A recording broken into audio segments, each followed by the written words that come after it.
Hello, everyone. This is Chloe Caron. I'm the founder and president of O2 Coaching. Welcome to our Empower Your Team movement official launch. Many of you are already part of the movement, and you are here with an amazing presence. This message is definitely resonating with a lot of you because you are here. So many of you are here. I hope you see in the people. You can look into the people, how many people are there. You are here. Thank you so much. And we have 6 amazing leaders with us. But before I present them to you, a couple of things. First of all, I'm so excited because, first of all, the message is definitely resonating with you. Why is it resonating? Because in the context that we are in, and the pandemic has absolutely exacerbated that context, we need to lead in a different way. We cannot go on the way we are leading right now because people are overwhelmed. We've asked you a couple of questions prior to this, and I'm going to ask that question again to see where we are at. But people are overwhelmed and people need space. And for us with the movement, our intention with the movement is that we actually create space, not only here, but in our agenda, so that we can focus on what really matters and that we empower our team to actually making the decisions they need to make so that they express their full potential, they can be innovative, and they can decide and make those decisions, as I was saying. So with the movement, we have two promises, that we create that environment that I just described, and that's really important, that we create those opportunities for conversations within your organizations around the world. I know it's a crazy objective. I know it is, but you're here, so you believe it's a fair objective. You believe it's an important objective, and so I'm really happy that you're here.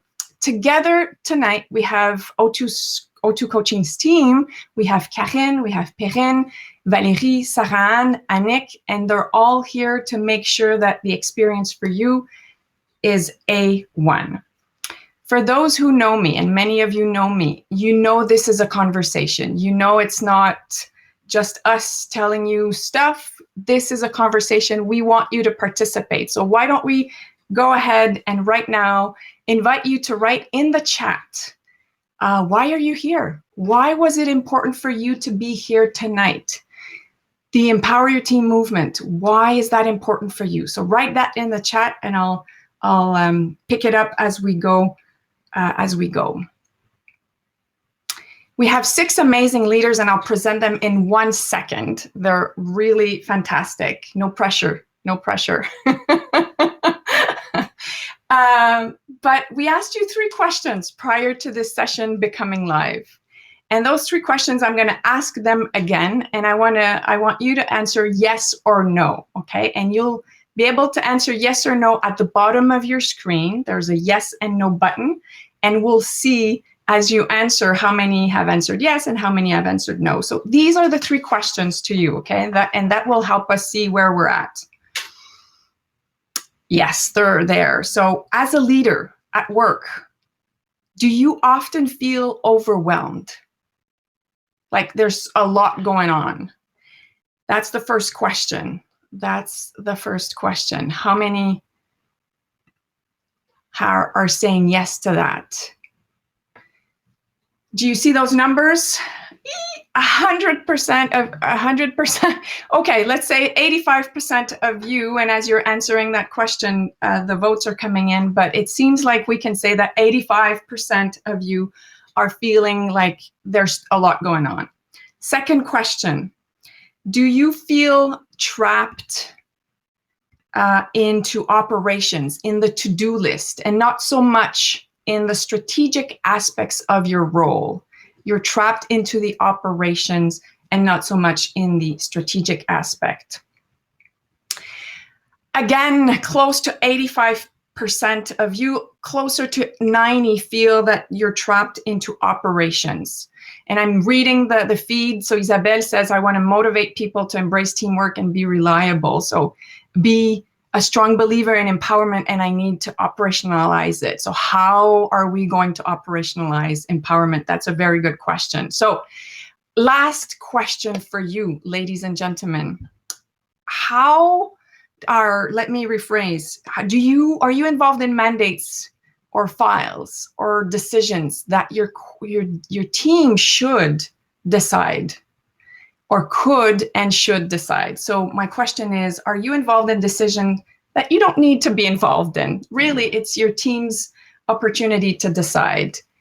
90% of you guys are saying yes, you are involved in stuff that other people should do. So that's the context we live in. And you're actually confirming for me the reason why we're launching this movement, because this is no surprise and it's not different than what I'm having as discussions with my clients. Prior to this session, just a few minutes ago, I was with a group of 10 leaders in the banking industry, and they were saying the exact same thing, and we were having the exact same conversation as to how we empower our team.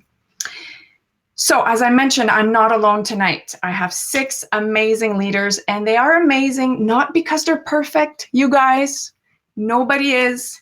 Not because they've got everything figured out. Nobody does. Not me, not everybody, not anyone.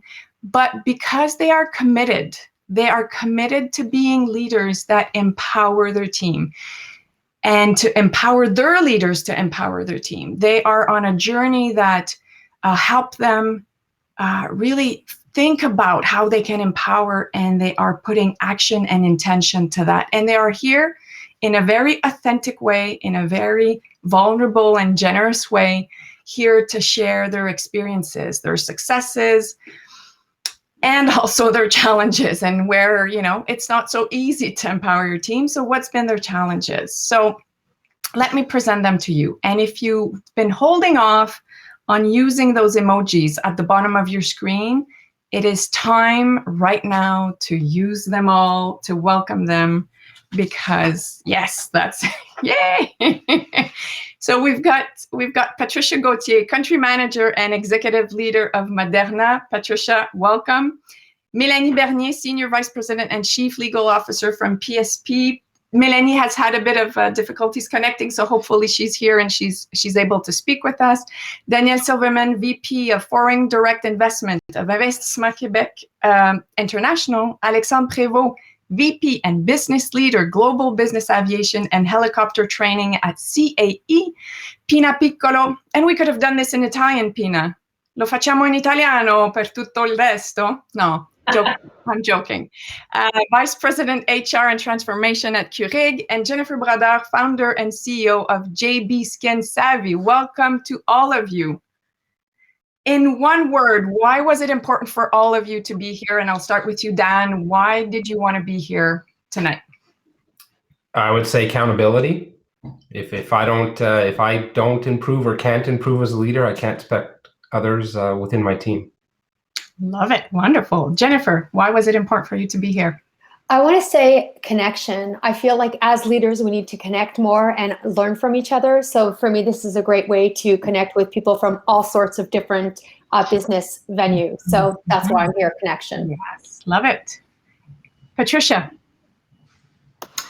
I would say the word would be exponential. I think, when you really empower your team, you work through them, you allow them, enable them to achieve their full potential, you can really have tremendous impact. And as a team, you become really exponential in what you can do. Thank you. Alex? For me, it's very simple. It's empowerment. I'm just a big believer in the value of empowerment, myself as a leader, but also I guess for the company in general at CE. And I just think that it's the key to unlocking the full potential of your team and towards delivering that sustainable success.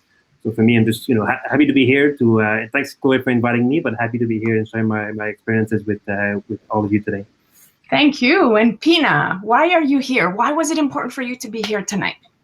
So I would say the one word for me is really talent. And I would say to that, I attach, if we can empower our teams, we can truly bring and get the best out of our talent. And with that, just the best is yet to come, right? You just get the best out of people, and speed in decision-making happens, trust develops, and ultimately we're delivering on what we set out to deliver. Love it. I really do. And I want to share maybe a personal story because when we had that idea of launching the movement, we're involved in empowering teams through our programs, through our coaching, but the movement came to me a couple of weeks ago, to be really honest, and I'll tell you how it came about. I was thinking about the conversations we were having with our clients in the past year, especially, and I was thinking about my own experience as well. So when I said I'm not perfect, you'll have a very good example in a few seconds of that. And I want to bring you back to March 13, 2020. And write yes in the chat if you remember March 13, 2020. We were in Quebec. Yes, everybody does. We were in Quebec, said to stay home. And on that Friday, it was a Friday. Never forget. I know we will never forget that. And it's my birthday, you guys. So I had the worst birthday ever. But we didn't know. We didn't know for how long we would stay at home. We thought 2-3 weeks and, we'll see, and then we'll be back and whatnot. So we weren't that nervous on that Friday. At least I wasn't. And then the weekend passed by, and on that Monday, March 16th, it's as if everything got really clear for me. Meaning I knew this was serious, and meaning I knew that my business was at risk, because if clients were so busy with their own businesses, I couldn't be there with them, supporting them. They were so busy doing other stuff. And so I got really nervous, and I said to myself, I don't want my business, for what I've worked for 5 years, to die. And for those who know me, you know that I would not let that happen, that's for sure. But I became a very micromanager leader. I became super directive. I became that leader who asks for reports. Where are we? Are we doing this? Are we doing that? Very closed-ended question, which is not the place I love to be as a leader, obviously. But I became that. And in a way, it was the right thing to do for a couple of days, couple of weeks, because in crisis, you need to take ownership and be a bit more directive. But the challenge is, and this is the why for me, the movement. The challenge is that many of us are still in that posture more than a year after the beginning of the pandemic. And I know that on my team, when I was like that, my team was asking for validation. My team was not as inventive, innovative, and creative. And I know that today, based on me realizing, as I was doing a session similar to this, as I was looking at myself and saying, girl, you're saying one thing and you're doing another thing, that doesn't make sense. And I knew I needed to operate that shift. I know that today my team is engaged. They are fully accountable. They push me. We talk about our USC, our unique strategic contribution, and I had to identify mine, revisit mine, which is what level do I need to play at? And they push me. And just last week, Karine said, Chloe, you're not playing at the right level when you do this. And so that's the kind of environment I want to create around the world in all of our organizations, where people are empowered to making those decisions. And as Pina said, that they offer their full potential, so that it's exponential, as Patricia said, and that we are accountable, as Dan said, so that we create those connections, as Jen said. So this is why it was important for me. So yeah, Valérie shared in the chat if you want to read more about the USC, and we'll get into that right now, actually. So do we have Melanie? I don't think we have Melanie. So Jennifer, we have Melanie? Can I hear you, Mel? No, I don't think we do. Okay, so Jen, maybe I'll start with you, okay? Because we have 3 segments tonight. And the first segment is all about us as leaders. And it's all about the shift we need to operate. I've talked about mine, the shift that I needed to operate. And we know that leaders have a very big impact on the climate they create. Up to 70% of the climate is a result of what a leader does and what it doesn't do. And you say that as a leader, we need to adapt to our peeps. What do you mean? Well, I think that as a leader, we have to let go of some of the ego. Do you see what I'm saying? Because oftentimes as leaders, we know where we're going, we know what we have to do, and we're kind of assuming that everyone is doing what they need to be doing. But at the same time, in times such as COVID, not everybody knows and not everybody feels the same. And I think that we have to tap into everyone that's around us and making sure that they're okay, and that we're making sure that they're on track and they're being heard and that they have what they need to achieve. And there's a way to do that without micromanaging. I know sometimes it's hard not to do that because we're all from afar. And, when my team, everyone went to work from home, you don't have that day-to-day contact. So it's very important to touch in and make sure that everyone is being heard and is feeling validated, even if they are from home. Because it's very easy. I don't know, for some people, there's this new conversation going around where people aren't necessarily depressed and people aren't necessarily happy, but people are like in between the two. And the languish. The languishing. Yes. And I think that a lot of our team members are languishing. And then there's home and with the kids and all that. So I think checking in with our team members and making sure that they're being uplifted, they're being heard, and that they don't feel alone, I think is very important. Mm-hmm. And on that connection part, and you brought that as well, Alex, I'm curious, because you were in the midst of the pandemic, you were coming back from Asia, CAE Asia to Canada. And so you had to connect with your team in a remote way, and you wanted to connect at a deeper level. What did you do, and what was the impact of that?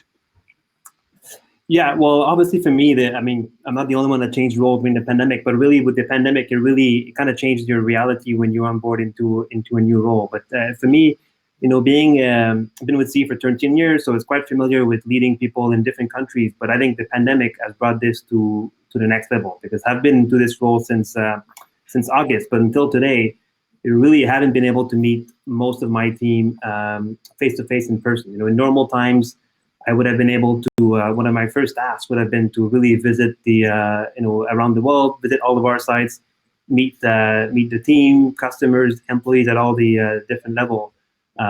Because for me, the business that I operate, it's a training business, it's service, it's all about people. So that connection face to face is very important. So for me, what I had to do is I had to think of other ways for me to engage with my team. So early on, I spent a lot of times, and I gotta say, thank God for Microsoft Teams and these other platforms, because I can't imagine what this would have been with conference calls and dial-in numbers. But I spent a lot of times connecting early on with one-on-ones with people at different levels of the organization, really just to, for me, connect with people, get a pulse on how things were going, and start laying the foundation for how we would work as a team, and just to share my vision for the business. And what I did a little bit later that really allowed that discussions to carry on is that after 3-4 months, getting more familiar with the team, took a bit of a step back and really had a good, open, transparent discussion with everyone to get their feedback. I used the simple stop, start, continue approach, and for me, it kind of really opened up the communication between the team.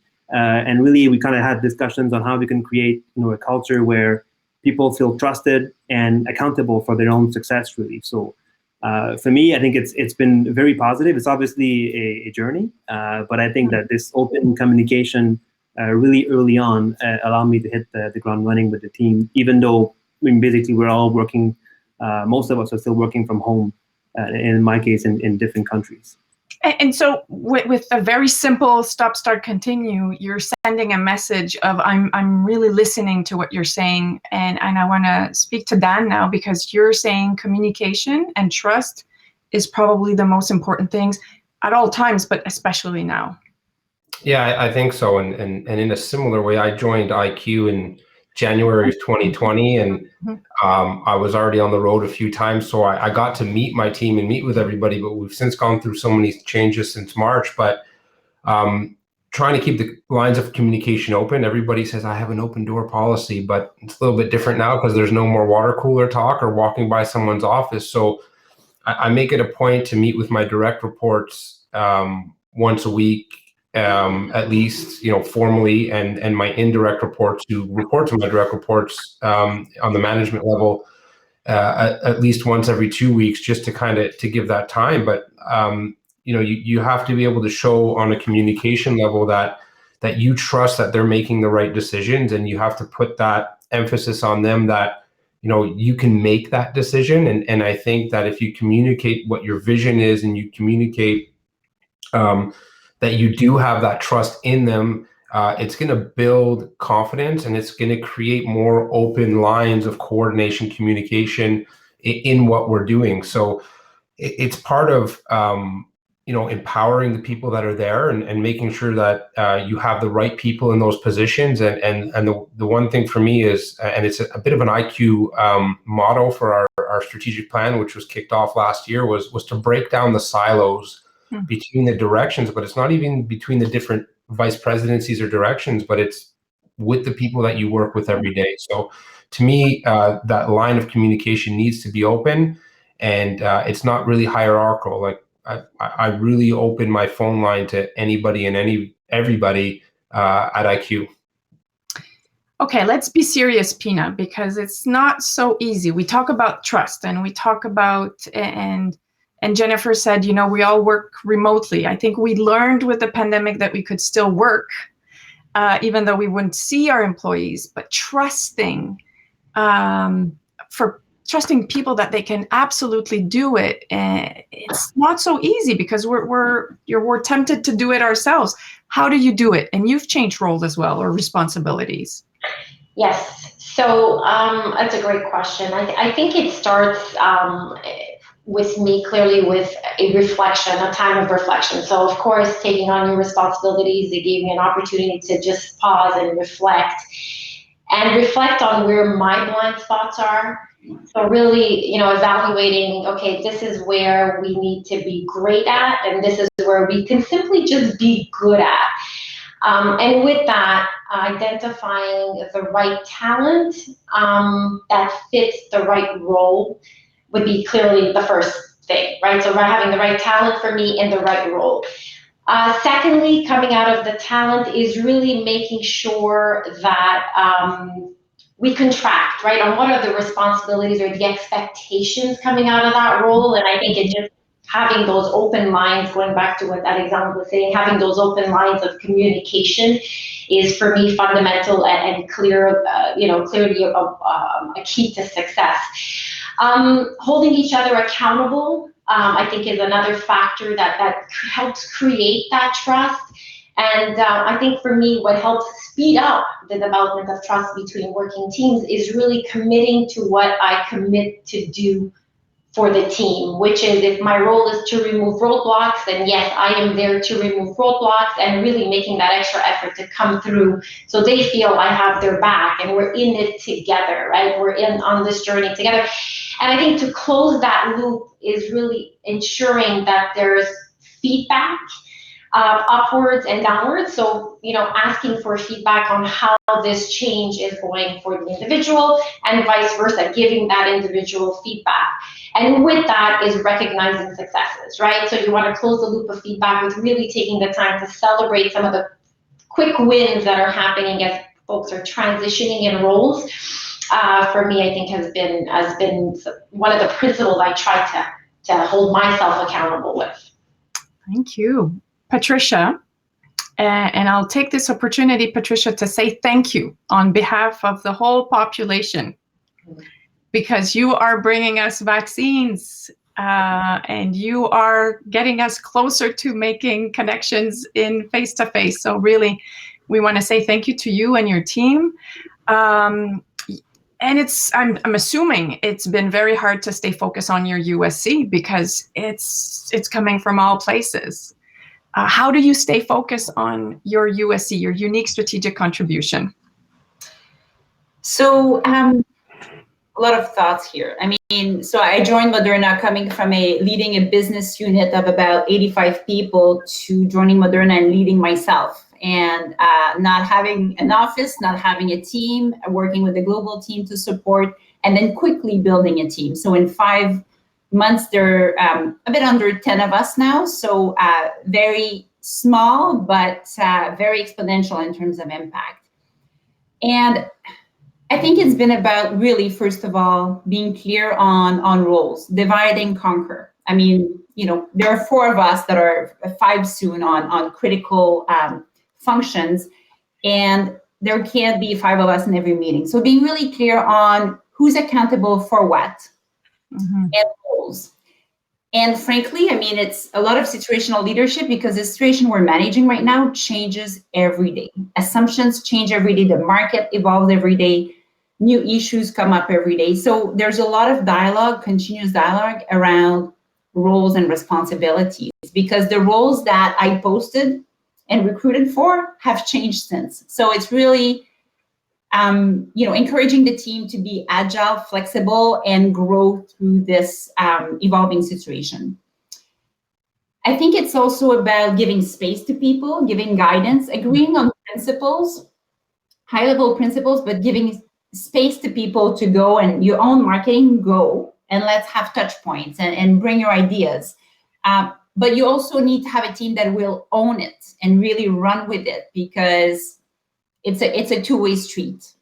I think you need to encourage collaboration and lots of communication. Thank you to Teams and all these different platforms, but also really trusting each other, that you don't need to know everything to be able to do your job. And really, again, anchoring in what is it that you need to deliver and how you keep your teammates informed, aligned, but also being okay with 80-20. And on that, it brings me to perfection. I think the big realization for people who joined the team coming from big pharma was there's no time to be perfect. And there are a couple of things we need to be perfect at. Don't get me wrong. We need to bring doses as soon as we can, very, with high efficacy and safe.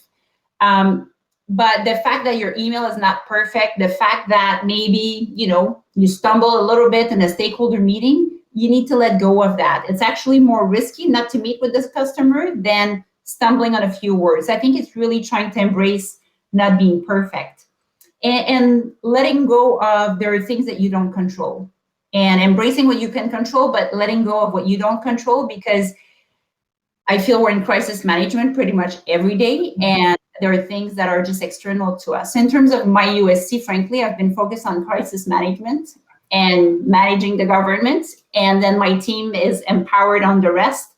And really, one of my latest reflection is I've been spending so much time externally here in Canada, because it was me and then the team was growing, that we are a very new organization globally. I mean, we went from an R&D organization a year ago to a commercial organization, doubling in size, which is still very small, 1,500 employees globally. But I need to spend more time with my global counterparts to influence and build that framework for Canada. So really, having a USC that evolves over time as well. And I think as leaders, it's really important to evolve with the environment we're in and realize that we're not defined. Your USC is not defined and set in stone. Your role is not defined and set in stone. I think agility and embracing ambiguity and coaching your team to be able to respond effectively in ambiguity is important. So long answer, Chloe. And so many things I would like to jump on, and I could see Pina doing this as you were talking about perfection. Pina, do you want to add to that maybe?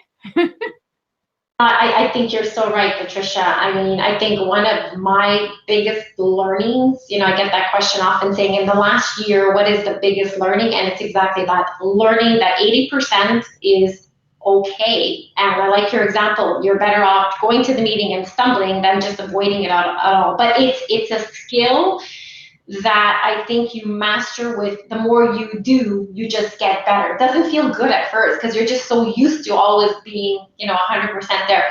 So I totally agree. I think once you start to let go, that movement just starts, right? So definitely agree with what you just said. So I'm on board. So what about the meetings? Because I hear a lot about there's a lot of meetings and there's we work more than we used to work before the pandemic, and we're in meetings all day. And I know, Alex, you actually asked your team about the meetings. Tell us more about that.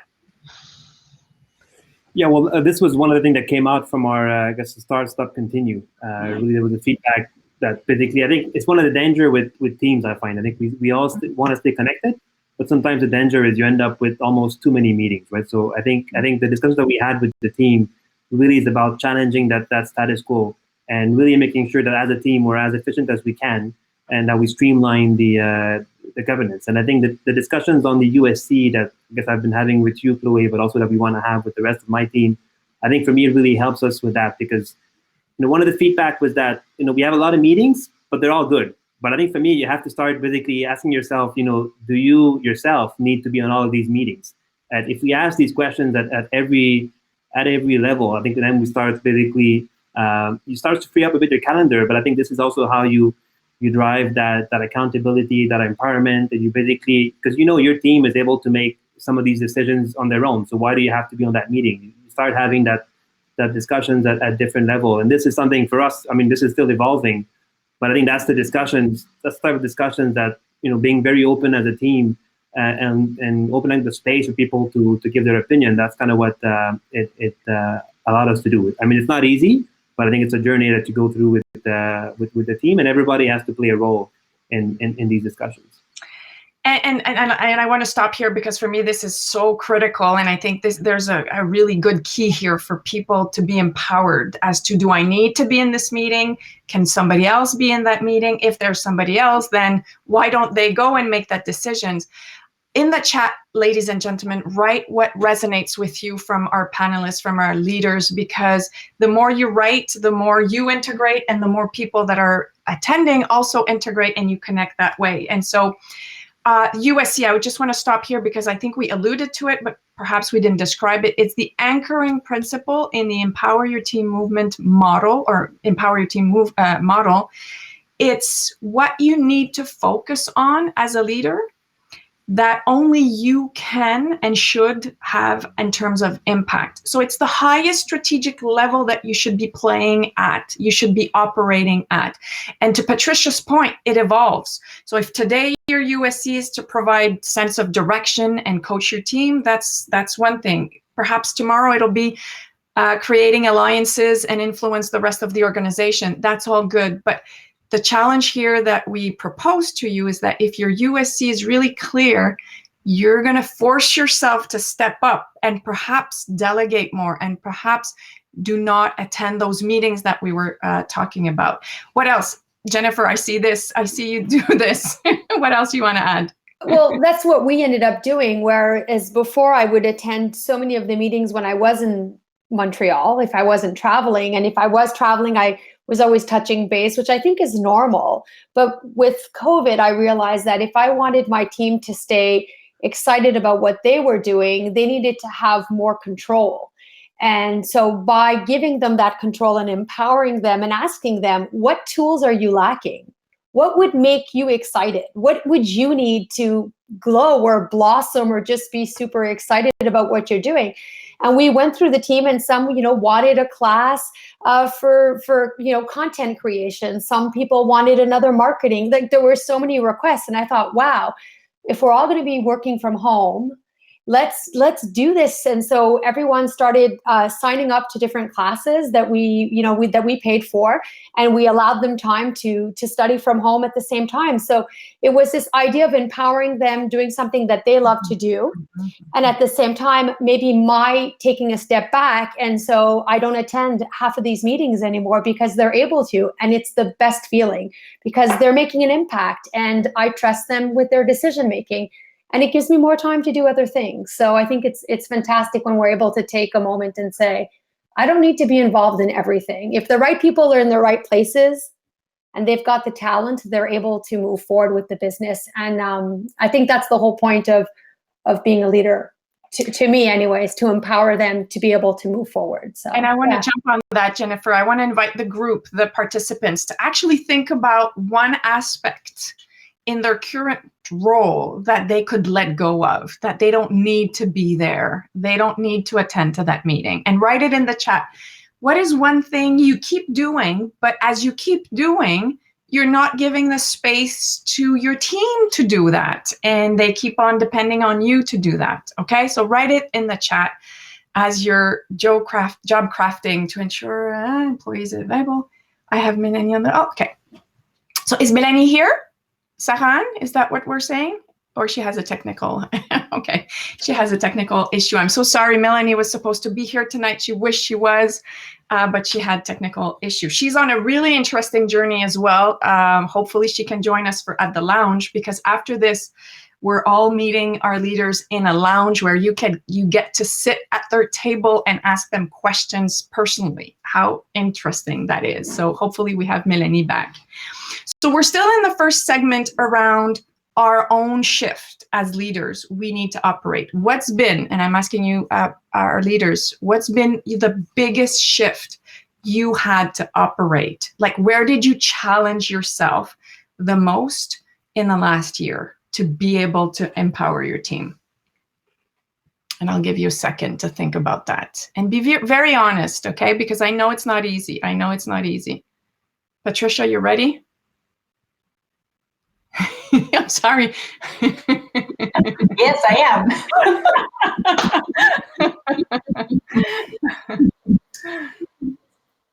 So I think it would be letting go and being so busy, like I hadn't been in so many years. It just forced me of letting go and trusting my team and accepting. I mean, I'm a very recovering perfectionist and letting go of that as well. So I think it's really focusing on what really matters and coaching your team to focus on that as well and moving forward. And I saw Demis. I think that, Demis said, let my team make mistake. To your point, if we're not looking for perfection, we're going to assume people are making mistake. What else? Jennifer, Danielle, Alex, what did you have to shift? Like, what needed to operate inside of you for you to be able to empower more your team? Alex. Yeah, I think for me, it would have to go back. It's kind of go back to what I said earlier with regards to the meetings and a bit that what Jennifer just said on delegation. For me, going through my career, I've always had to work on that aspect of delegating more, because you have to. It's a key part of empowerment. So that's, for me, that's one shift that I've really made a conscious effort over the last year, especially coming into this role, to really bring this to the next to the next level. Because this, for me, it's key to. Again, it's key to empowerment, and it's key to unlocking the full value that your team can do. And for me, knowing that my team feels empowered to do what they're good at, just is something that I'm really, really proud of, and kind of gives me a lot of confidence in our ability to have success going forward. So you're inviting us to think about shifting from being an expert to starting to being more of an empowerer, if you will, what I call a leader coach. Because we're really good at being experts. We've built our careers in being experts, and now that's shift. So that brings us into the second segment. But before we get into the second segment, I want to read a few things. So John says, I want to show vulnerability. Showing vulnerability has been difficult, but sharing about my challenges has left my team know they are not alone. We're all in the same boat. We all have challenges, and it's difficult for everybody. Focus on high impact interaction, trusting coworkers, coaching, empowering people, allowing people to help each other. That's really interesting. Yeah, asking for help. I don't know how to do that. When you ask team for advice, you elevate them and you empower them. Hélène, nice to see you, Hélène. Making mistakes, allowing my team to make mistakes, making space for them to take initiative. Manage my energy. Yeah. How many of us manage our energy, or are we just on full on all day long? That's the shift I'm inviting you to do, to think about how are you showing up, and how can you elevate your posture as a leader so that you can give more space to your peeps, so they themselves can create that space for themselves, think about what they need to delegate. So what are you taking away from this first segment? Write that in the chat.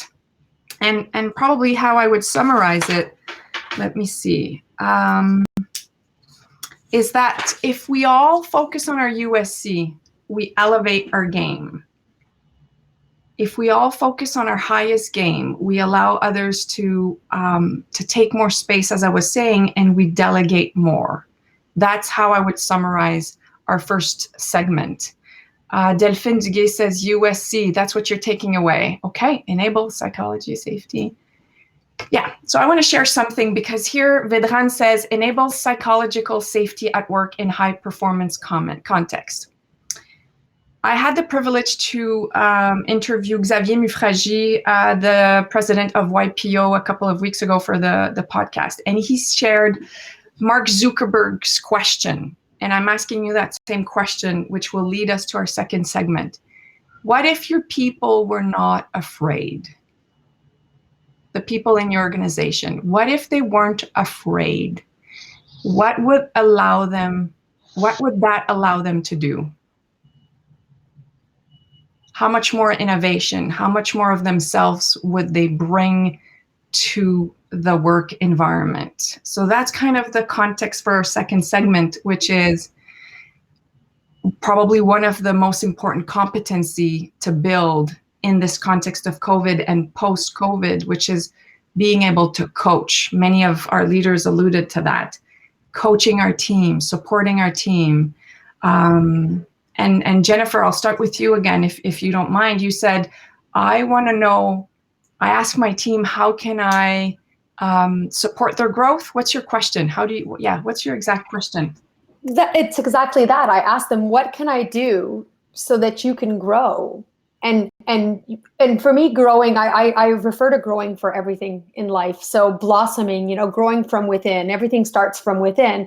And so if they're excited about something and they're passionate about something, it's going to reflect in all of the work that they do. So I think it's an important question to ask, because I feel like sometimes it's easy for us to assume what people want and assume that they're happy or assume they want to do these different things.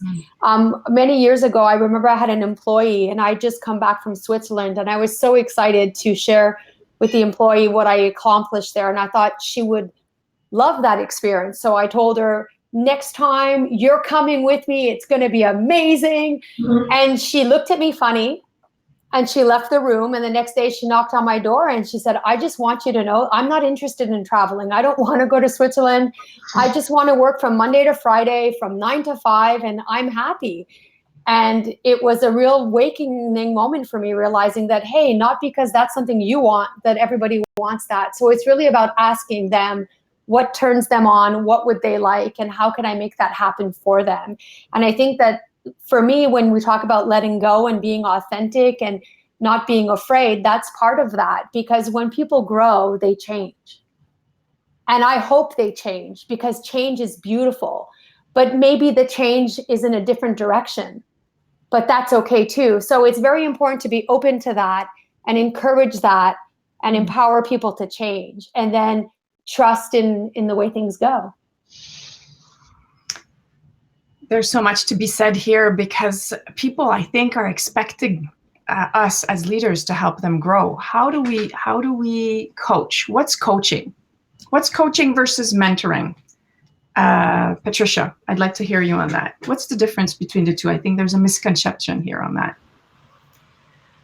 Well, I mean, mentoring is trying to guide people and using your experience to help them, find answers. I think coaching is a lot more about reflecting and asking questions and actually creating a space for people to think on their own and triggering these right questions for them to connect their own dots. So to me, one is really about guidance and the other one is really about creating headspace and heart space actually to explore different things and grow through that and find new answers.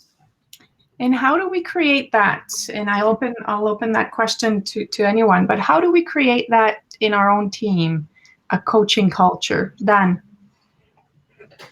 I go back to communication on that and having relationship with the team. And I think, I think coaching is a little more practical and being situational, and given the situation that you're in.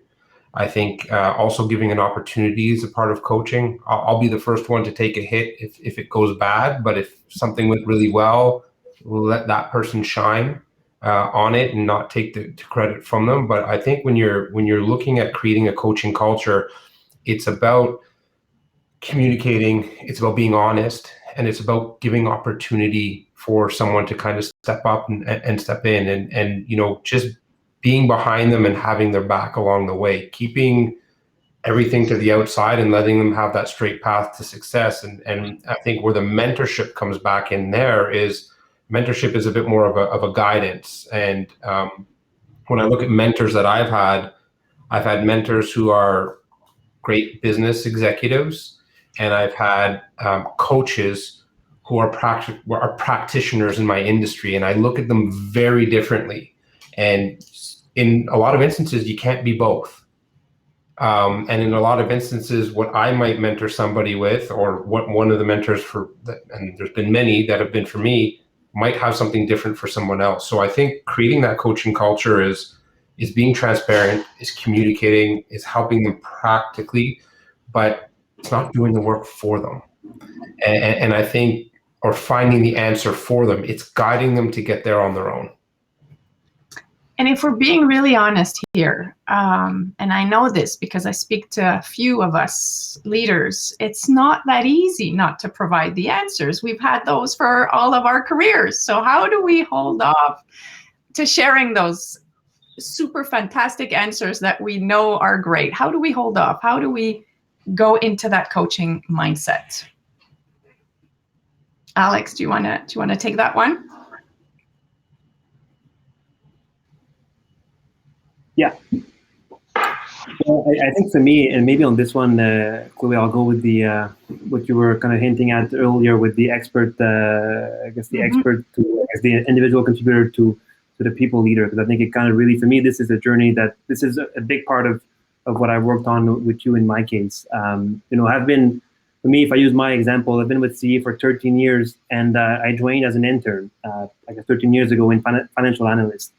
So obviously, as I grew in the organization, and a bit like what Jennifer was saying earlier, I mean, of course you have to change. And for me, it was very obvious that the skill set that allowed me to be successful early on in my career was going to be very different to the skill set that I'll need to have to continue the progression that led me to this role today, but also was going to continue, that I'm going to need for my team and I to have success going forward. And for me, going forward, it's a lot about becoming that leader coach. And for me, specifically, how I made that switch is, I think coming into this new role, for me, it was a little bit easier because I came into a completely new role, completely new business, a new team. So really, when you have the background of being the expert with, a lot of the answers, which I've always had a bit in the past, when you kind of moved into a completely new role, it kind of forced that discussion. And for me, that's where I took this as a perfect opportunity for me to work on this leader, coach approach. And this is where we started this process, I guess, with you with on my USC. And for me, there's been a big focus, I think, through my my own USC, really allowing me to stay focused on my strategic priorities, making sure that I play at the right level, and creating that space for my team to do what they're good at. And I think that means a lot of coaching, making sure that basically for me that they have the tools that they need to be successful and make the decisions that they need to make as leader. And for me, I think everyone, as you grow in the organization, everyone will go through this process. For me, I think I took, like I said, I took the opportunity of this change in role to make a conscious effort to, make the effort, take the time, and really work on this, because I knew it would be, very important, for me to have the impact that I wanted to have with my team. I had to work on this on my own, so I can then work with the team better and really focus on that, becoming this, a better coach for the entire team. And obviously, I mean, like I said earlier, it's a journey. There's a lot of work that I still need to do.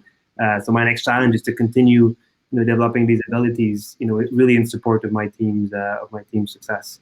It's a journey for me too, and I'm a coach, and that's what I do on a regular basis. So it's a journey for all of us. But I think your message is really resonating, because I hear I'm reading here. This is so relatable and refreshing to hear from all different industry, asking specific questions or in discussion. Isabelle says, as Sonia says, it's so hard not to answer those questions that we think we have the answers to.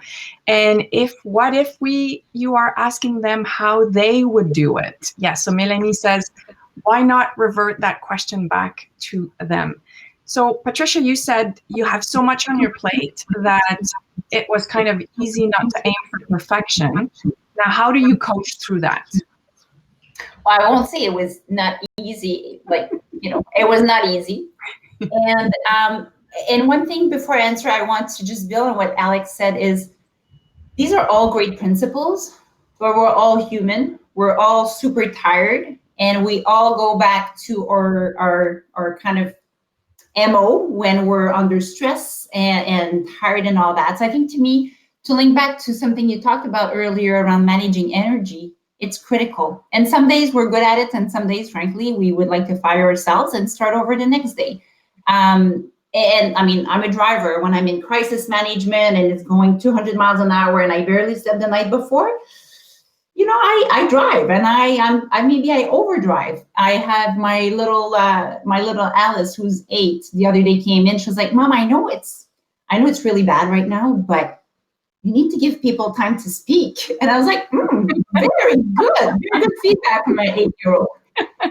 And she was absolutely right. So the point here is being aware of our energy and creating that space, even if it means that you're going to be late by 5 minutes to your next meeting, to have that time to just shift your headspace to be in that coaching mindset. And then coaching to perfection, Chloe, to your question, I think it starts with sharing our own vulnerability, which is not coaching, but it's also sharing that, it's hard, but it's sometimes you have to. And I think it's helping people focus on what they're doing well and what they're accomplishing versus what is not happening as they would like it, and kind of helping people celebrate the progress and the milestones achieved and what is working well. Which, again, I'm a former lawyer, I see everything that doesn't work before I see what works. So again, it's a lot of being aware of it and helping them focus on that and start yourself focusing on that with them. And then from that, coaching to, yes, that piece could be better, but focusing on the impact. Was it, so what? You stumbled. So what? We're all still alive, and the customer will talk to you again. Or, there was a mistake here, or you went in a presentation and somebody didn't like what you presented. You know what? That's great. Now that's not the way to go. Let's go another way. So again, celebrate what you're uncovering through all that and move forward. And I think it takes, I think you need to work on your own ego of it's not personal, it's business, and you're growing through that and just finding that resiliency to keep moving forward.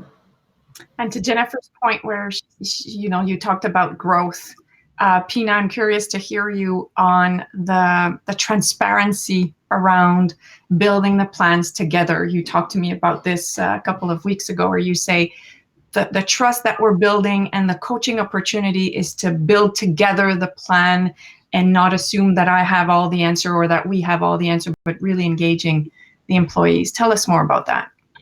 Yeah, so the timing is good because we were at the beginning of the year and the changes were happening organizationally as well at the same time. So it's really, I think, everything is really all tied together, is really making sure that as we set our objectives, these are not Pina's objectives, it's our team's objectives, right?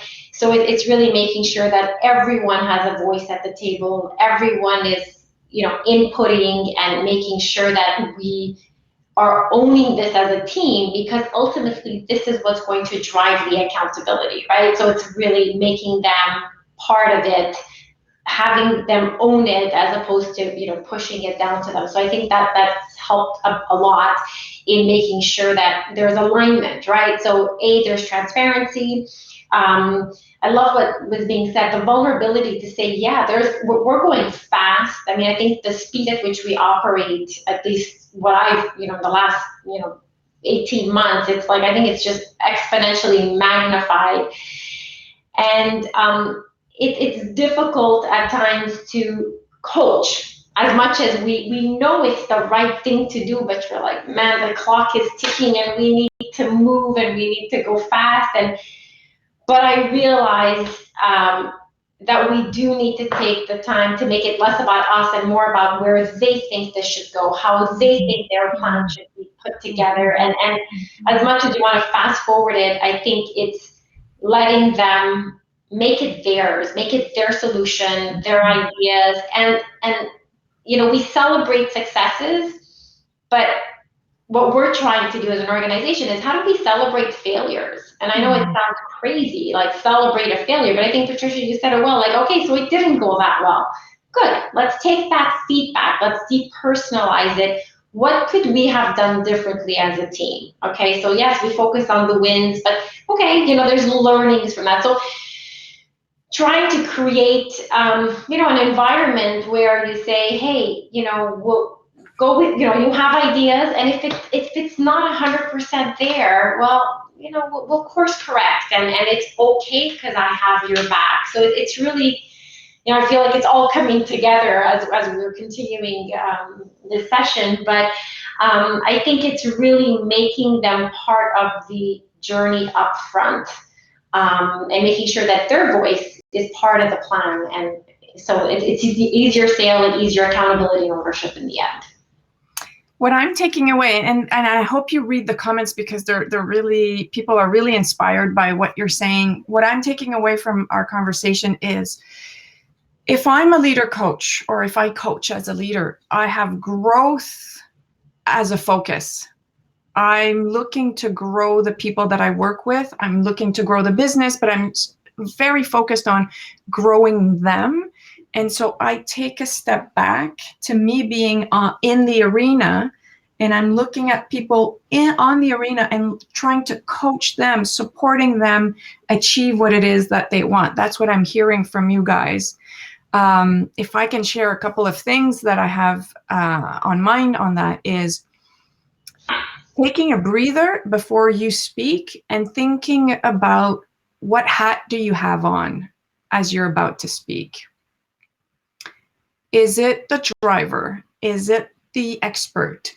Am I able to coach in this situation? And if I'm able to coach, then I should seize that opportunity to coach. And a big misconception, and I want to hear you on that, a conception, and you alluded to that, Pina, is that it takes time to coach. Do you feel that it takes more time to coach, or is it just our reflex that brings us to being the expert? Yeah, I think it's a good point. As reflex, I think we just naturally go there. But I love what you just said, is really taking a moment and saying, what role do I need to play that will get the best out of the situation, the person, the talent. And you have to adapt, right? Because we know that on teams, we have those that require more coaching, those that we need to be more directive, depending on the situation, of course, and the leaders or the talent that you're working with. But I think what I'm doing more now than I've ever done, yes, I coach, but I also ask more frequent feedback. So as I start this new team, and there's new players, right? I mean, we're stretching folks, and we mentioned it earlier, we've got a lot going on in our personal and professional lives. I make sure more now than before to check in and say, are you getting what you need from me? So that's something that I try to ask when they leave a meeting or a presentation is, did you get what you needed? Do you have what you need to continue on the project?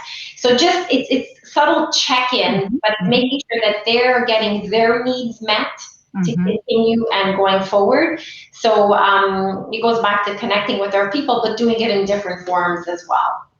So they feel they're not here to answer your needs, but you're actually there to support them. Exactly. They're doing it, so they need to have what they need. So what are we taking away here? Take a step back to give them a push. When we don't coach up front, we end up redoing or losing longer term gains. Yes. So we think it takes more time to coach when in fact, and that's interesting because the conversation I was having prior to this session with the group of 10 in the banking industry was actually, by not coaching, one of the leaders was saying, I've created a habit of my team coming to me for those answers, versus if I had said, you know what, no, you can do this, go and make this decision, that would have created more empowerment, and that's the long-term that growth that we're looking to create. Okay, so what are you taking away from this second segment around coaching specifically? What do you need? And that's a question for participants. Write it in the chat. What do you need to operate as a shift to become a better leader coach? What are you going to do to operate that shift and not speak so quickly and provide the answer?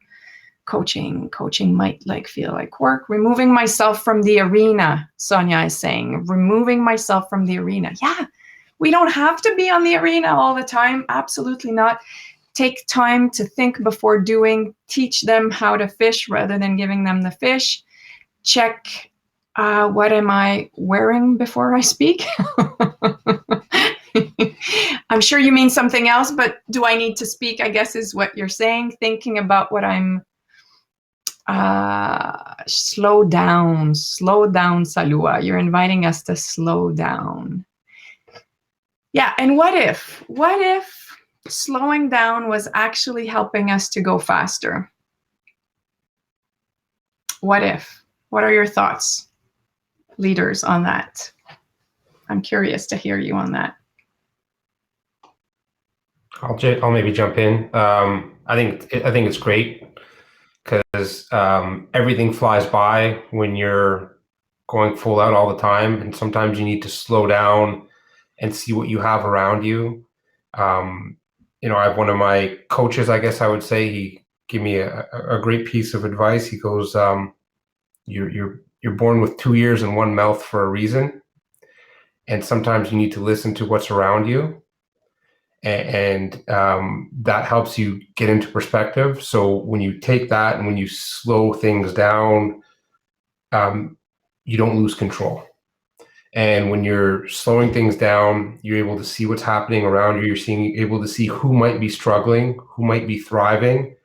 And that's 2 different things that you need to address with 2 very different people.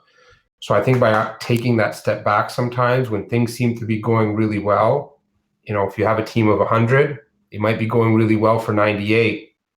But what about the 2 that get lost in the pack? So you have to always take that perception of assuming everything is going well, and that's that communication and touch base. I have a large team that's all over the world, and once a quarter I try and do my 5-10 minute touch base. I'm talking 70 people, so I try and do my just random phone call when I have a 15-minute gap to whoever shows up in my feed first that is not on my list I've already done, just to do that touch base, to see that personal level, because I also think coaching is about being human. There's a personal level to everything, and there's a personal touch, and there's a human element. There's the human element, there's the human error element. No one is going to be 100% all the time. No one's going to be perfect. And I don't know if we want that either. So I think by slowing down, it allows you to do that and to just kind of take the brakes off of everything that you're doing and focus your attention somewhere else. And you might be able to help that person that was struggling, that you didn't perceive them to be struggling, just because you gave them that 5-minute phone call that day. What else? What else do we want to add to that, to the slowing down? Patricia? I think there's a lot of great comments in the chat. Sometimes it's a bit counterintuitive, but it gives you time to rethink, priorities or how you can support your team. It creates that space, and space allows new things to bubble up and to take form. So I think slowing down enables that. And it just, again, helps you put the right energy in the conversation. Think about how you want to show up, as people are saying in the conversation here. So, and it's trusting the process that, you're slowing down now to enable people to go faster after. To me, there's one piece I'm realizing is aligning on principles. Like right now, we have everything except all the answers. But how do you support people in taking time to agree on principles? And that becomes a bit of a sandbox within which you can play. And then that helps people move forward. And this sometimes for teams may feel like slowing down, and it may be frustrating as well. But I think it's through sharing your intent. You know what? Let's take a step back, align on principles, so that then you can run faster. I think again, it's about declaring intent. But even to do that, you need to have slowed down. You need to have thought about this. You need to have created that space. I think it's important to not always be at the same speed. You know, it's okay. It works on agility and different muscles that, you know, as leaders and as people, we want to keep growing. And I think that muscle is important. So and to all of you, what's your best tip? To all of you here as leaders and in the chat, what's your best tip to slow down and be fully present? Do you meditate? Do you breathe? What is it that you do that really helps you to slow down and be present as a leader? I talk to my 5-year-old. Seriously though, I talk to my 5-year-old because it just completely disconnects you from your work environment, and it brings your mind and everything to just a completely different space. And you know, they're pretty smart 5-year-olds. I don't think I was that smart as a 5-year-old, but I really think you need that complete mental shift and shut off, rather than looking at my phone and looking at my computer and looking at my second and third screen. It's I think that's going to completely take you away from it, is engaging in a conversation with someone else that has nothing to do with the business that you're doing.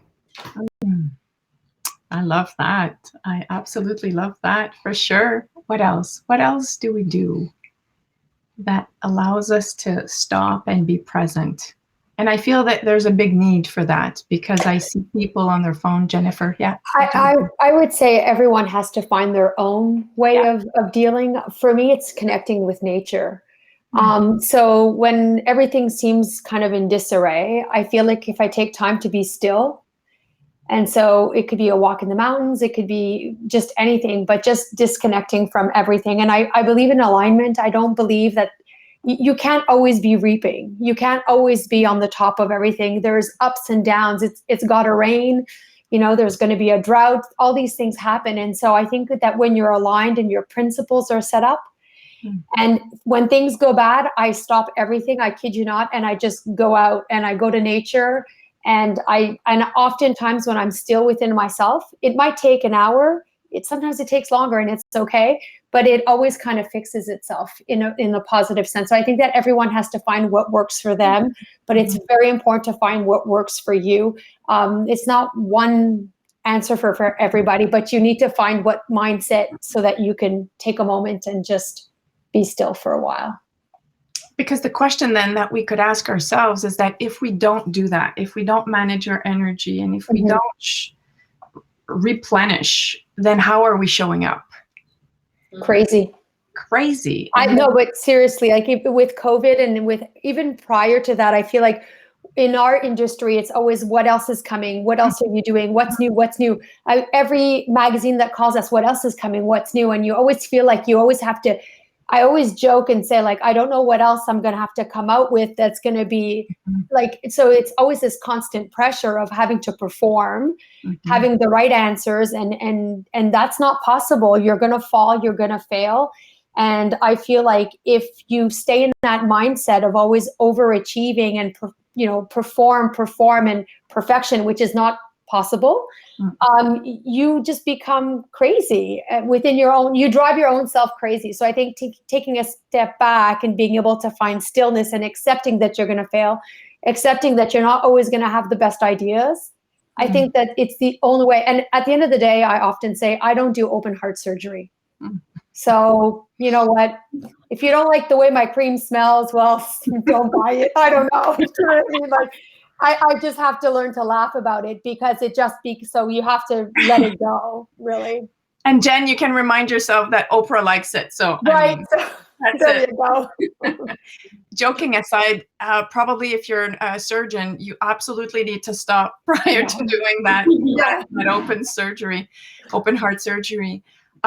There's a lot of energy in the chat around this topic because there's absolutely a need. I think my question to all of us would be, then if we don't stop, Jennifer, you're saying we're crazy, but what's the impact on our peeps when we show up like crazy? And then I think you had an example where you may be working a bit too long hours and the impact on your team on that. Yeah, exactly. I mean, like I said, we have offices around the world, but I noticed from my managers who aren't necessarily managing people in Japan that they're online at 10:30, 11 o'clock at night because I see the little green sign on Teams, and I'll send a message and say, hey, log off already, and they're like, well, what are you doing here? And I don't have an answer, right? Because I'm doing the same, and so you kind of got to take a little bit of a leadership by example. And we had a team meeting yesterday morning, and I had two people message me that said, well, I got to take my kids to school or daycare. I'll dial in from the car. And I said, well, just dial in when you get home. And what I did is I sent a video to everybody right after that meeting. And I said, there's a great video out there of Bruce Arians, who's the head coach of the Tampa Bay Buccaneers. And it's about a 50-second video. And he goes, recitals, football games, baseball games, hockey games, time with your family. If you miss it, I will fire you. Now I can't, close your ears, Pina. But obviously I didn't say that, but I said, the message needs to be clear. We're in a different time now, and family first. The office is always here. Your computer's always there, but you have to take that break. And, guilty as charged. I don't take the break, but I've, honestly, Chloe, since our discussion last week, I took a meeting right outside my office. My 5-year-old and 6-year-old have what we call Barbie Land. And I've had to take meetings from Barbie Land because my 5-year-old stays at home during the day and we're playing Barbies. But if you don't take that break and if you don't take the time as a leader, how do you expect your team to be? Because then they see me online at 11 o'clock and go, oh boy, if he's doing it, I should be doing it. Mm-hmm. So we've talked about our first two segments were, the first one is me as a leader, how do I shift? Okay, so I can operate at the highest level, really focus on the USC so I can give space to my peeps so they themselves can be empowered. Second segment is the competency of coaching. If you're operating at the highest level, then you want to coach, because if you're delegating and empowering your team, you coach. So that competency, which is not that easy, it's a mix of art and science. We train leaders in many of these organizations to do that because there's a science. But the more you can coach, the more you can really create questions that are empowering, then the more you create that culture of growth that we were talking about, where people are innovative, they're empowered, they make decisions, they feel the trust that you have in them. And the last segment, which is not an easy one either, but it's how do we then translate that to organizations? My personal dream to the world, because if we only do this in one organization, then the well-being, the mental health of our population is not achieved. And that's my goal, that we create a climate where people are empowered and well and are really engaged and highly motivated. So the question here for all of us is, how do we translate that to organization, to shifting cultures? Who wants to start on that?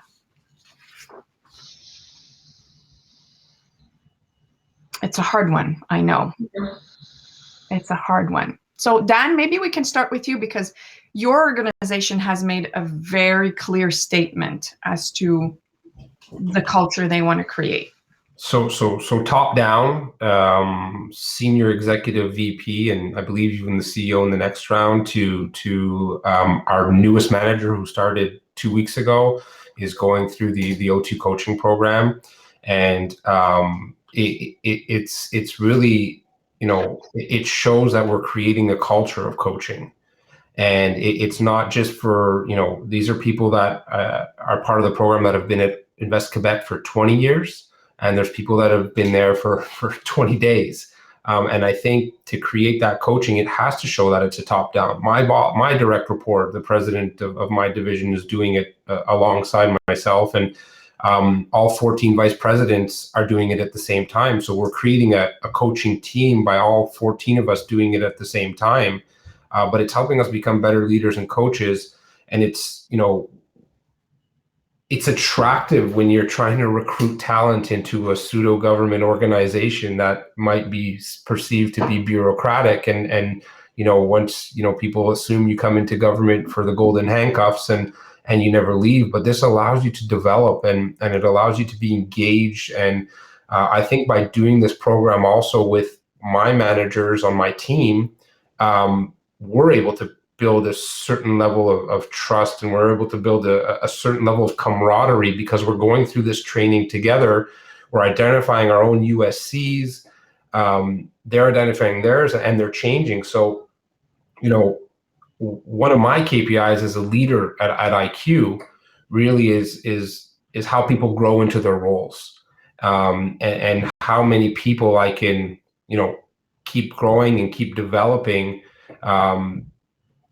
as a coach and as a mentor for a team of roughly 70 people. So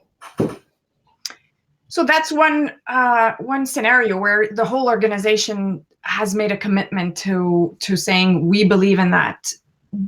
Not all organizations are doing that. How can we individually, with ourselves and our team, and contribute to that culture? Patricia. So, for me, it starts with aligning on a common goal and a common objective with my team, but with the team globally as well. And I think creating that alignment is important. And once you have that alignment, I'll come back to what I said earlier, but it's about defining some of the principles. You don't need many, but understanding what are the no-go zones, and again, what are we trying to achieve? So really aligning on these principles, and then through that, then you're giving people a big football field to play within, and then encouraging them to play in as much of the football field as they can. And I have to say, to me, it's you need to adjust to different styles and different people and different needs. For me, coming to an organization that I had to build from very, very scratch, I felt it super exciting, empowering, and energizing. I love the blank space. But for many people, it's quite intimidating. So I think it's recognizing that, okay, some of the principles and painting a bit of what is the sandbox helps people. And then as you all get more comfortable as a team and as an organization, it's pushing these boundaries even more through questions, through exploration, but also through celebrating or just recognizing that it doesn't need to be perfect, and just modeling the right behaviors in that aspect. And so we're in. Yeah. Anyone wants to add something? I'm sorry, I didn't see before I speak. So we're in the midst of the pandemic. There will be a post-pandemic. There will be a hybrid way of working. How will a coaching culture and an empowerment culture will help the post-COVID environment? That's a hard one, eh? Yeah, these are tough ones. I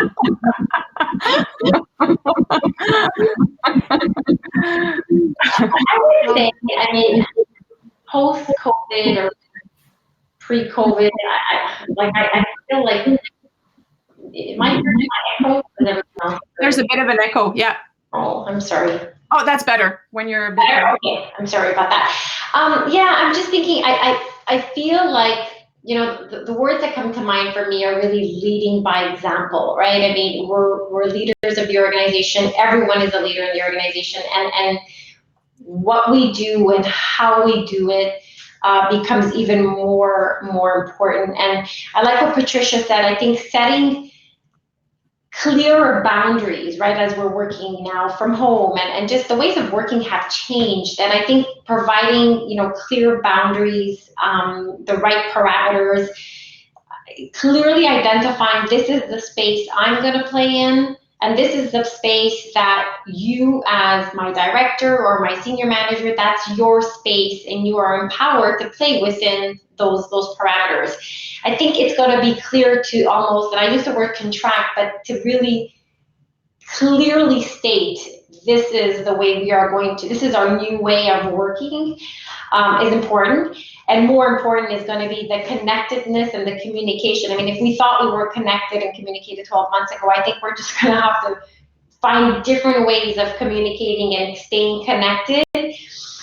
And not only connected on a professional basis, but I think it's going to be important to really connect on a more personal basis, right? So I think, like a leader at work mentioned, says, we're all in this storm together, but we're all in different boats. I mean, we're all in different boats. Who's got young kids, who's got aging parents, and as an organization and as leaders, I think we need to really adapt to the different realities.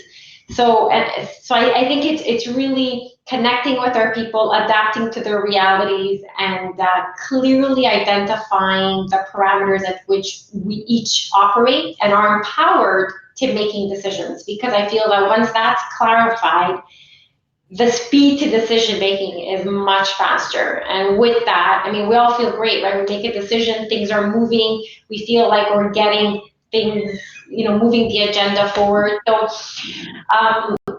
a lot of just connecting with our people at different levels and clarifying the rules and parameters at which we play. Thank you so much, Pina. And yes, if you have questions write one question that you have for our panelists, because in a few seconds, you will get to ask questions to our panelists. Right before we go into the lounge, we will do a Q&A. So write one question, and you can write to whom you want it to be addressed, or if it's an open question, that's fine too. But write one question that you have for our leaders in the chat so that we can ask them that question and really make that session a session that answers your needs and your questions. Maybe a last question on my part before we move to our participants' question. What if we started where we are? What if we didn't put ourselves too much pressure? And I'm talking to myself right now, to be really honest, to change the whole culture, but to start with where we are as a leader with our own teams, and to have conversations about how am I empowering you and how could I empower you? What would you think about that?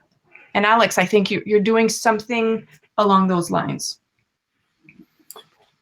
Yeah, well, I think for me, and it kind of goes back to your earlier question, I think for me, it starts with yourself. I think for me, you don't have to wait for the entire organization. You can start on your own, and then also you can, and for me, showing your team that you're making this conscious effort and this conscious decisions to change the approach, kind of also engages your team in the movement. And I think for me, this, like what I was saying earlier, this is the journey that I've been on with you, that also want to then take to the next level with my team. And I think for me, it goes back, I like what Pina was saying around communication. I think for me, and I don't think, of course, post-COVID will be different, but I think that a lot of the ways of working that we've learned through COVID will also stay. There's going to be a lot more working from home, even when the offices are reopened. There's going to be a lot more working from home going forward. So we're going to be, some of these new ways of working will stay.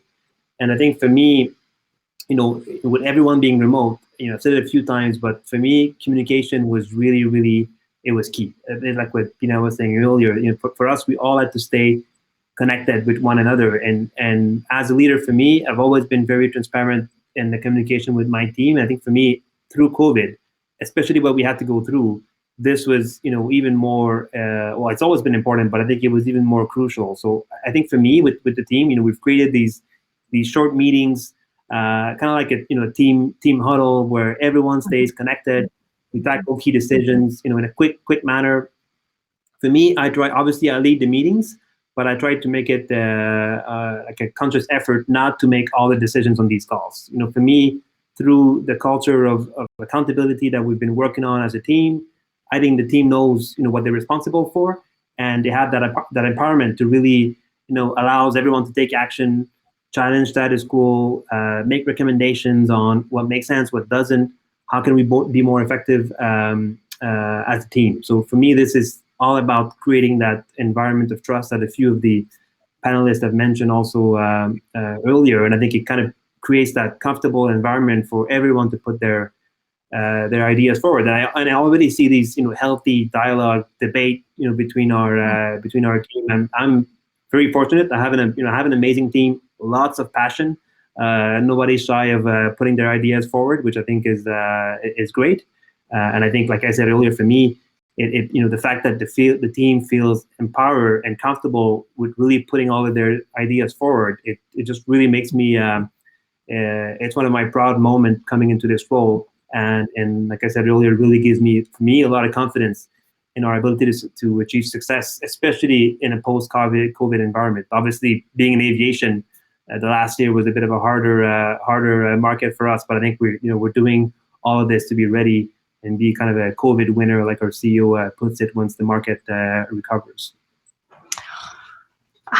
This is amazing. We could continue this conversation, and we're actually continuing this conversation with questions from our participants. So Ina has a question for all of you, whomever wants to take that. Looking back on the last year, knowing what you know now, what would you have done differently as a leader? What would you have done differently? 2020 is insight, as they say, or insight is 2020. What would you have done differently? More time there, less time there, more conversations, less of this, more of that. What would you have done differently? Who wants to take that? Yeah. A learning for me that I'm doing more now that I wish I would have done more of, let's say go back 12 months, is do I really need to be at all these meetings? Like, I really now ask for an agenda before the meeting, and I ask myself, what is my purpose? If I'm going to be informed, that's great. You know what? I'll call you on my 7 o'clock walk in the evening to just give me an update. If I need to have input for a decision making, that a decision is going to be made and my input is going to have an impact, then yes, I will be there. So I think it's really selectively choosing the meetings that I need to be at. And I think I came from I started where, well, if I'm on the invite list, I need to be there. And now I'm on the list, but what is my role, and do I really need to be there? So I think the number of meetings that I've used to attend versus attend now has not decreased to the amount that I'd like it to, but it allows me a little more time for that reflection period during my day to just stop for half an hour and say, okay, what's going on in the next 48 hours, which there were days when I couldn't do that.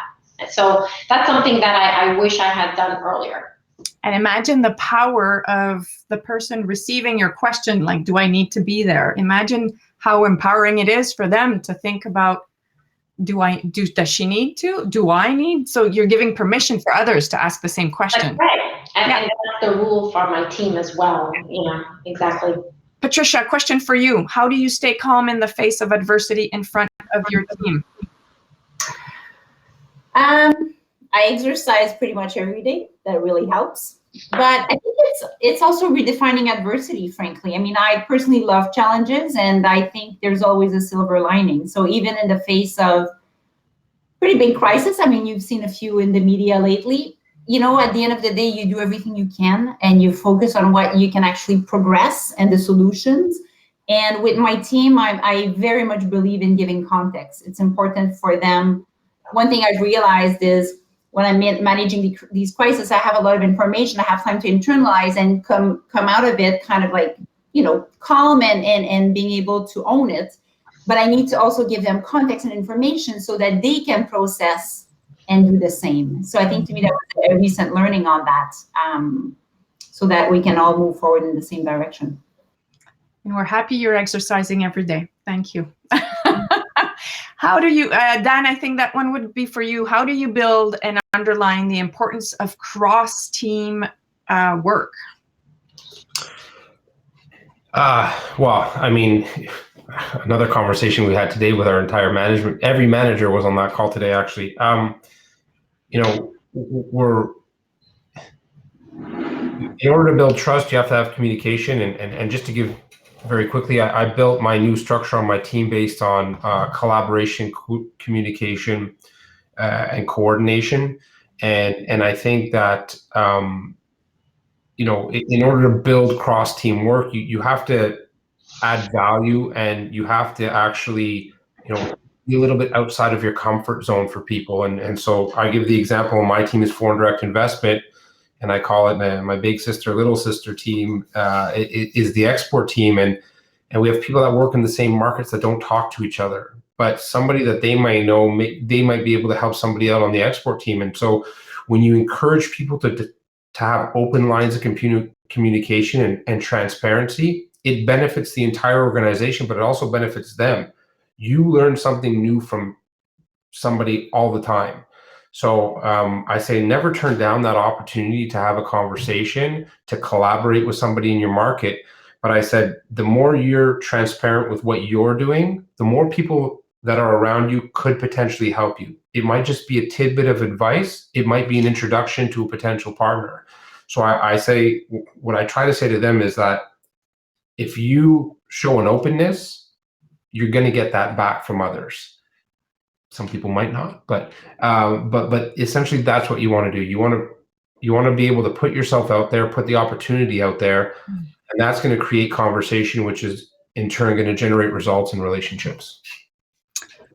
Jen, I think that one would be for you. What advice do you have in regards to involving the customers when it comes to coaching and finding out what we as a business could do better? You're on mute. You'd think I'd be a pro at this by now. I think that we have to involve as many players as possible, and it starts from the customer, because we do what we do because of the customer. And so involving them in the process, I think, is really important. And there's different ways that we can go about doing it. We have been doing lots of Zooms, private master classes with clients, and we've been reaching out to them in many different ways, teaching them, home tips and tricks and facials and what have you, to really try to keep everyone engaged. And I think that that's really important. And for some people, when they get negative feedback from a client, it's often very stressful. I love it, because I feel like if a client comes back and has something to say, first of all, one, they took the time to write to us. That's amazing. It's golden. And then what can I do with that, and how can I bring it? And it's a little bit like Patricia was saying earlier, where I sometimes have more time to sit and digest the information. And so by the time I sit with the team, I've already had this kind of internal dialogue and I have a plan. So what I'm doing now is, when we do get feedback from clients, is I try to share what's important as well with the team, so that the team is also kind of, because my team sometimes thinks that I'm a little too invested in what clients think, but there's a reason for it, right? So I think it's very important to find different ways of getting the clients involved, either if from an environmental standpoint, from what they're looking for, and for all of the different things that we stand for in regards to empowering. Because what I do at the end of the day is I want to empower people to feel that they are their best self. Mm-hmm. And whether you believe it or not, when your skin isn't on point, it's sometimes difficult for some people to have a great day if their skin is dry or what have you. So I want to do it in a way where people always feel their best. There's a psychological aspect to that. So having feedback from clients is monumental to everything I do. So I feel it's important to stay constantly in contact with them to make sure that we're doing the best that we can.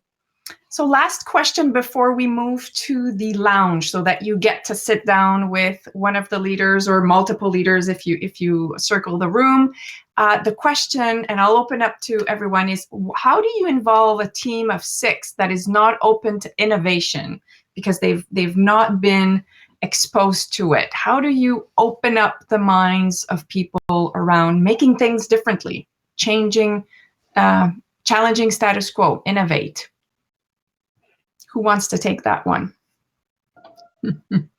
I think from my aspect is, and again, like I said, I joined an organization that is very bureaucratic, and people have been around for a long time, and we engaged in a new CRM system and added different levels of technology, but it's exposure and it's repetition. It's not necessarily forcing it on them, but showing the advantages. So, it's very delicate. You don't want to throw it at them, but I think innovation is a must. It's happening in any sector across the board. We see it with the other speakers here in each one of their organizations, all of them, except for mine maybe, where innovation is key in the products and services that they have. But it's something that you have to adapt to. And it's something that you need to show people in a very, I guess, targeted and specific way, how it can make their day-to-day easier, how it can make their day-to-day better. And that learning this new skill or participating in this innovation is only going to increase their happiness in the role that they're doing and what they're doing. You still might have people that push back, but it's like my 5-year-old. Sometimes I gotta get her to try something, and then she loves it. And I think that's part of it too. Is there's a slow way to introduce it, but I think it's really having people understand it's not taking away your job, it's not taking away your role, it's not taking away your importance. It's giving you the tools to do what you do better, quicker, and more effectively.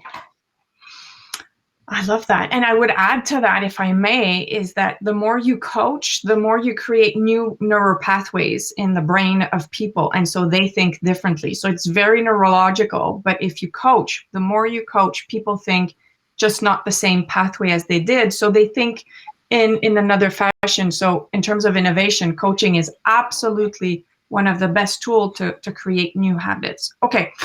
Hopefully, and I know you were because I saw your comments throughout the session, you were as inspired as I was with our leaders. And again, and not because they have all the answers, but because they're trying, they're committed, and they're putting stuff in place to empower their team, and they've shared their experience with all of us. Now, it's your turn. What are you going to do? What are you going to put in place? How are you committing yourself to empower your team and the people around you? This is a movement. So by being part of this movement, we all need to take action. We all need to take a simple action, whatever it is, but we all need to do that. And we want to read, what are you committing yourself to doing to push, if you will, or to bring the movement further so that across the world, and I'll say that again, we can create an environment where people are empowered. So what are we reading here? So I'll read a couple. Thanks. Thanks. They're saying thanks. Thank you. We will have to join the movement. Yes, you will join the movement. You're already part of the movement. We want to support you. And we believe that if you were here tonight, it's because you're already that committed to creating an environment of empowerment. And so free of charge, we are providing you with the electronic version of my book, Empower Your Team, and a discussion guide. And that's the important part of it, because we want you to have conversations in your organization, to just chat with your teams, with your boss, with HR, with your colleagues, and to have that conversation around, similar to what we had as a conversation, much shorter. We created a guide for about 30, 45 minutes conversation so that you could engage the peeps around you on that discussion. And we believe that strongly that, as I mentioned, we're offering that to you freely, free of charge. If you want additional copies, go on our website, empoweryourteam.com. I want to mention that all profits from the book will go to La Maison d'Athéna. La Maison d'Athéna is an organization that supports women that are victims of violence. And in the past 18 months, unfortunately, the women that are victim of violence have been more affected than other groups, and we want to make a difference for them. We feel like we need to support people that cannot defend themselves, and that by you buying the book, you support that group of people, the women that are victim of violence. So hopefully you will be part of that. So what next? What are you taking away from this session, and what are you committing to doing? Let's move to the, that was awesome. Thank you so much, Kevin. Thank you. So you've got great comments in the chat. Awesome, so generous. Yeah, not just for me, but for all of you. The leaders were so generous with us tonight. Quel beau geste. Merci. Yes. Ruth Vachon from the Réseau des Femmes d'Affaires du Québec. Of course, we want to support any way we can, and we feel that this is a great, it's an important group to support. So let's go into the lounge right now. You can, as you go into the lounge, you can choose the person you want to be at, and we'll continue the conversation most probably until 8 o'clock. And so you have 30 minutes to go around and ask questions and network with the people in the group. I want to say thank you to our leaders. They have been such an inspiration. They've been very generous with their time, and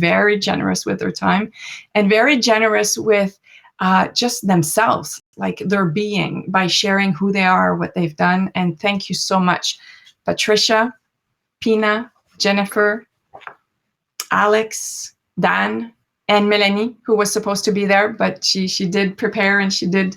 Yes, you're receiving amazing thank yous from everybody in the group, in the chat. Thank you so much to all of you. We'll see you in the lounge. Thank you. So